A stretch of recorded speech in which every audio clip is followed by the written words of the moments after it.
Welcome back to the 5-Star Life Show. I'm your host, Coach Seth, and I'm joined in studio with my incredible co-host, Coach Mia. Thank you, Seth. And producer Bray is in the house. Hello, Bray. Hi, thanks for having me. He's off screen. By the way, you can actually watch this show on YouTube at The 5-Star Life. All of our archive shows are on there. It's a pretty cool feature. You can also listen to this anywhere that podcasts are streamed. We're having a great show, and we're talking about this whole series. We're teaching kids and how to break through in their mental health, and just talking about the very core of mental health is our belief, and that what shapes our beliefs in a negative way is fear. And fear is just an emotion we experience that's based on a belief that something's going to go wrong or that we're going to be threatened or in danger. And I was just, personally speaking, I was using this example of me taking a fear, something that caused like anxiety around certain people, and how once I exposed it and dragged it into the arena and saw what was happening, then I could analyze it, look at it, and then I could actually move on with my life. Like, wow, okay, like I can actually enjoy this new area of my life that I didn't even realize I had this low drum of anxiety.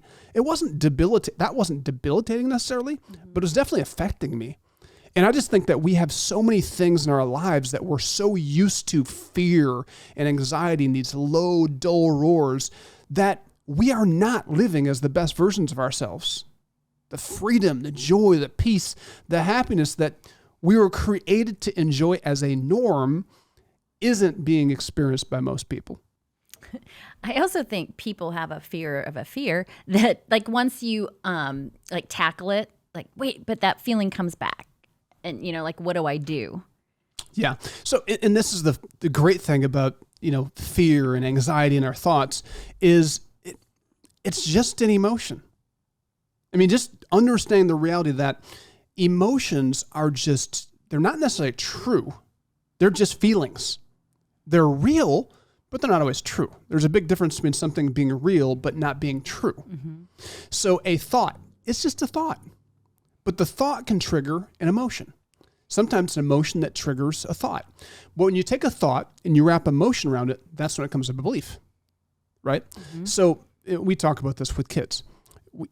We have as many as 70,000 thoughts a day. That always blows my mind. So we have crazy amounts of thoughts. And our brains are like supercomputers that every movie we've watched, every song we've listened to, every social interaction, everything is logged in a file in our brain. So you can just smell something, you can see something, you can hear something, it triggers a thought. And sometimes it comes with an emotion, right? And when you recognize that, okay, that random crazy thought, I don't need to be concerned that I have some issues that I had that thought. That's just this supercomputer. It's like you're doing an internet search and you're scrolling and all of a sudden a pop-up window comes up.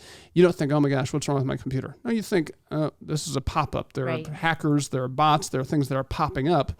You don't own them. You just X out of it and move on with your day. That's what we're supposed to do mentally for ourselves. We're supposed to just say, I'm going to X out of this.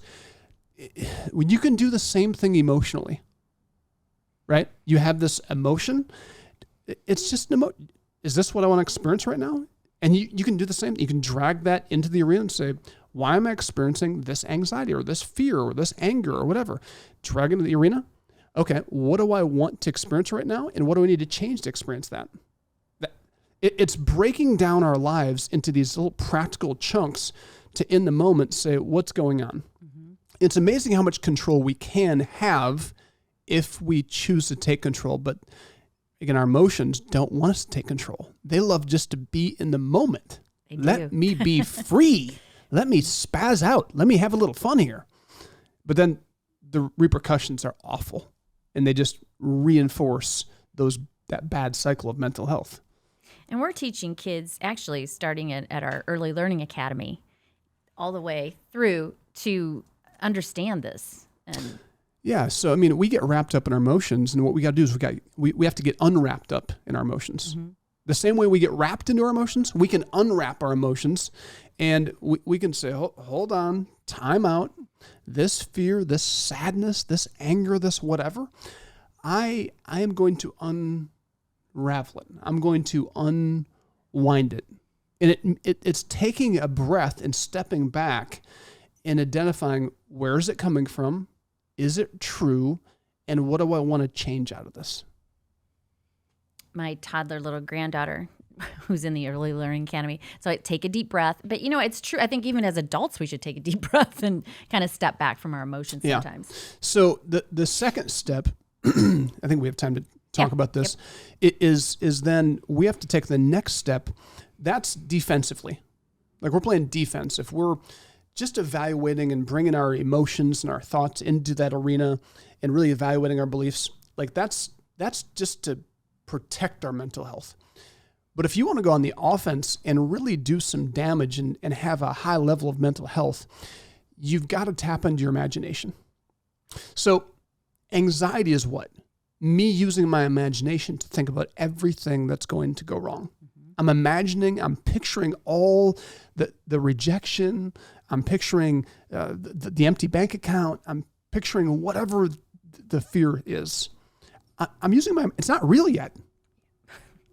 I'm just imagining it, because every day is a new day. So I'm anxious over something that hasn't happened. I'm imagining it.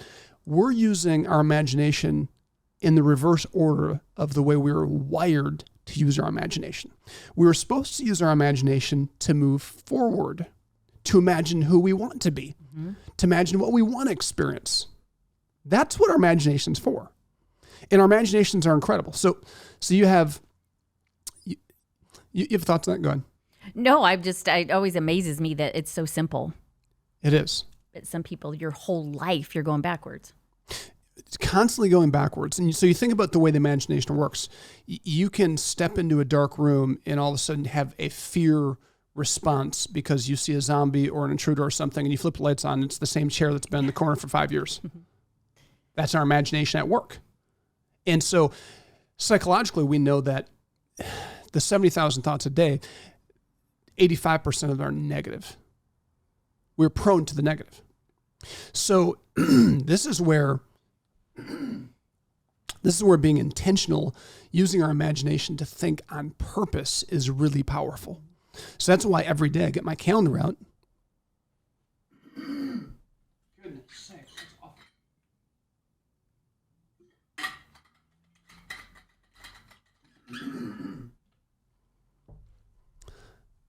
So that's why every day the night before and the morning of, I'm looking at my schedule, and this doesn't take more than literally a minute, but I'm looking through my schedule, and I'm like imagining the people that are going to be in the meetings I'm going to be in, the places I'm going to be at, the people I get to interact with, and I'm getting myself excited because I'm imagining the people I'm going to be meeting with. I'm imagining the outcomes of those meetings, how they're going to go. I'm imagining the connections that are going to be made. Like the world is going to change out of those meetings. And so what happens is, using my imagination proactively, offensively, now what I'm doing is I am setting the stage for, on an emotional level, for me to be excited and hopeful about my day. Mm-hmm. I know there's people out there saying, yeah, but Coach Seth, bad things happen. Yes, they do. And guess what? Everything I imagine doesn't happen every day. But guess what? Because I have this positive energy, like not just fake thoughts. I'm talking about, I believe great things are going to happen. So when they don't, I'm just like, didn't happen. Oh well, but something good is going to come out. So I reimagine that even this bad thing, it's going to work out good. Mm-hmm. So you keep reimagining even from there. So the fear that the wheels are going to fall off, the world's going to fall apart, and everybody's going to leave me.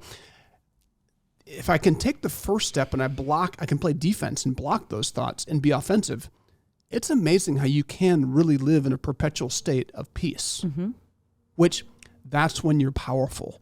That's when you have space for creativity. That's when you can actually solve problems. That's when you can actually be a leader, a servant leader in the world, because we're not in a puddle on the floor. Mm-hmm. Simple stuff. It is simple, but it's good stuff. It is good stuff. It's exciting stuff. Mm-hmm. By the way, if you want to hear some inspiring stories about kids who have overcome trauma and tragedy and violence. And they are not puddles on the floor. They are leaders. They are learners. They're changing the world. You have to check out our year-end series of letters. You can find that on our website at 5starlife.org. Thanks so much for listening. We'll be right back after this.